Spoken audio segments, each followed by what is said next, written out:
Sarr!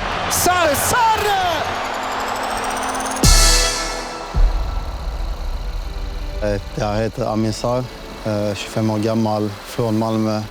Spelar i Verona, Italien, och jag spelar anfallare.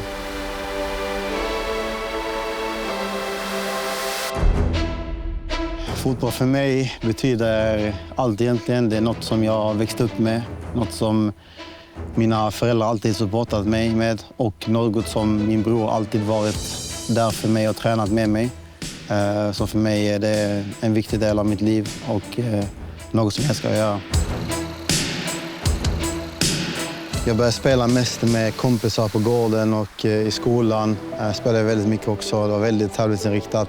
Vet du, killar i den åldern. Och sen så var det ett amatörlag som jag började i som hette Barrikaden. Och de hade en affisch på skolan och så sökte jag och min bror in där och så började vi spela med några kompisar från skolan. Och under den tiden så lärde man sig bara att ha kul och umgås med sina vänner. Och jag tycker det är viktigt för unga fotbollsspelare att kunna börja med den basen. För att sedan när fotboll blir på riktigt så är det inte riktigt samma, men man håller fortfarande kvar den känslan under hela sin karriär. Partenza da parte del Verona, Sarr. Nej, såklart. Alltid när man har växt upp så har man sett upp till honom. Den största spelaren var Sverige genom tiderna. Och att han är från Malmö betyder också jättemycket för alla ungdomar som växer upp och börjar spela fotboll i Malmö. Jag bodde bara 5 minuter från hans lilla plan som fanns i Rosengård. Och jag brukade gå dit med min bror och spela också ganska ofta. Så nej, det har speciellt betyder jättemycket för oss som unga att kunna se upp till någon som kommit ut från Malmö och nått de stora scenerna.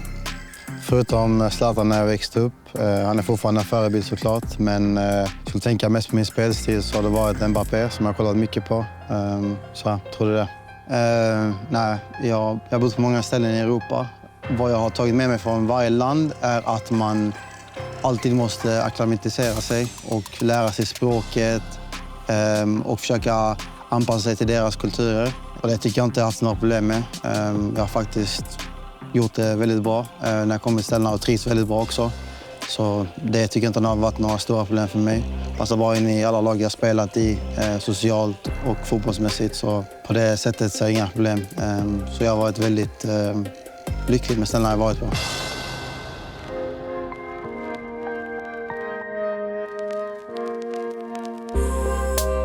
The best things take time. There is no way to rush the rising of dough. There is no technique that can replace waiting for that precise, mindful waiting that already knows what is becoming. In this land, time is not an enemy to be defeated. It is an ingredient, the most important one. Verona knows it well. It puts it into everything it produces, on the table, in the champion who trains the movement until it becomes instinct. Because the difference between good and extraordinary does not lie in talent, but in how many times you've had the patience to start again. Så nu är vi på Piazza San Zeno, där vi har kyrkan framför mig, som har en väldigt stor betydelse för Verona. Väldigt stor kulturell betydelse. Den äldsta i Verona. Och denna biten av Verona är också den äldsta i Verona, där allting började. Om man frågar Veronaborna. Det är en väldigt vacker plats med många restauranger och kaféer i närheten. Och barn som spelar fotboll. En väldigt fin plats. Every year in Italy, over 114,000 tons of festive baked goods are produced. A figure exceeding 680 million euros. Pandoro and panettone for the most part, Colomba for the rest. Figures that tell a confectionery story that is unrivaled in the world. Pandoro was born in Verona. It is not a legend. It is history. A recipe that carries with it centuries of knowledge of hand-kneaded dough, of time-honored traditions. And today that knowledge travels across Europe to the United States, to South America, all the way to China. A rapidly growing market where the focus on Italian desserts for special occasions is becoming increasingly tangible. Every year, this system presents itself at the most important international markets, from Anuga to Sial, right through to Tutto Food and Cibus in Italy, bringing with it something no other country can replicate. A dessert that knows no season, because anyone who knows it wants it all year round.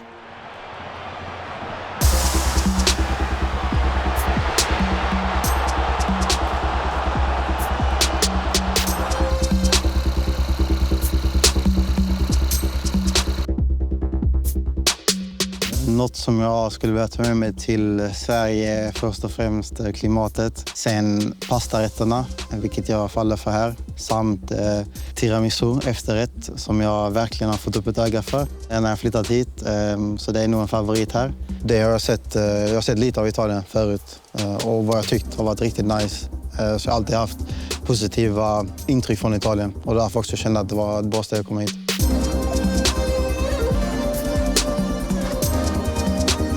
Verona needs no introduction. Its excellence speaks for itself to the palate, to the eyes. On the pitch, there is a thread that binds those who craft their products and those who work with the ball. Both know that quality cannot be improvised. That every result is the sum of choices made long before, when no one was watching. Verona made those choices every day without fanfare, as we do here.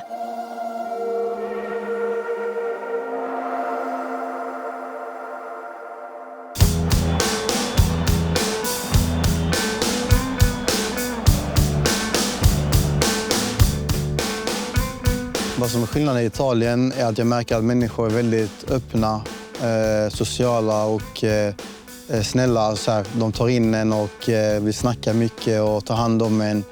Inte riktigt som hemma i Sverige där folk är lite mer stängda. Men det är mer normalt också i Norden och så vidare. Så ja, södra Europa är mer öppet, välkomnande. Sen är klimatet mycket bättre också, vilket man trivs med.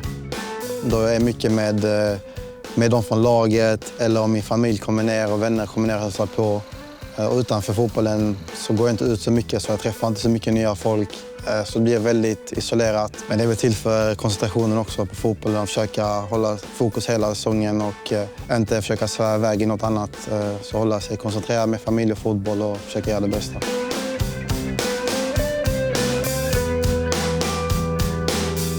När jag har beskrivit staden till mina vänner och familj innan de har kommit hit så har jag alltid försökt beskriva hur vacker den är med musik på gatorna, mycket turister som kommer hit och kollar, fin arkitektur och god mat.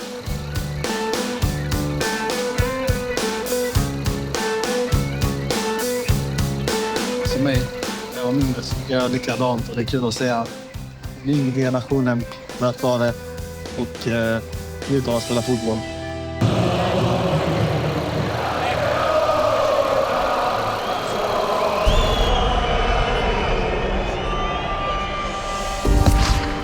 Primo gol in stagione per Amin Sarr che ne aveva fatti 4 lo scorso anno.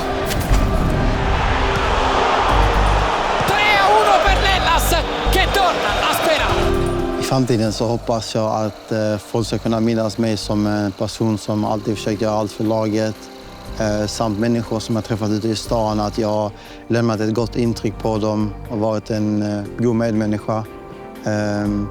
En glad människa som försöker sprida glädje och ge inspiration till folk som kanske har det tufft eller går igenom någonting i livet som kanske inte alla vet. Och ja, försöka lämna ett så gott intryck som möjligt och försöka inspirera folk.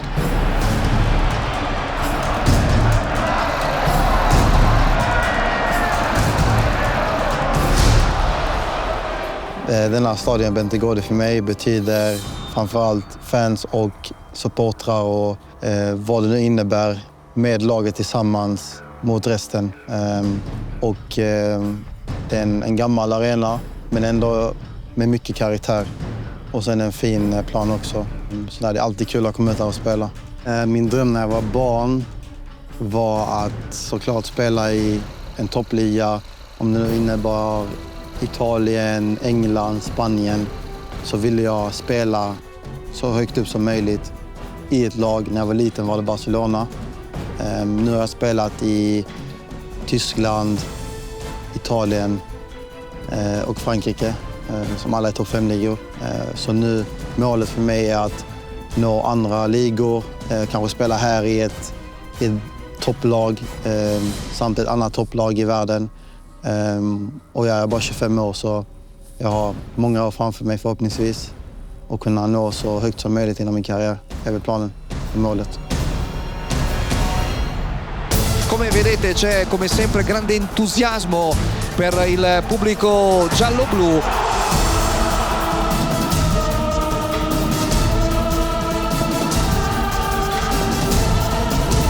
La recuperata Sarr che si è lanciato verso la porta avversaria.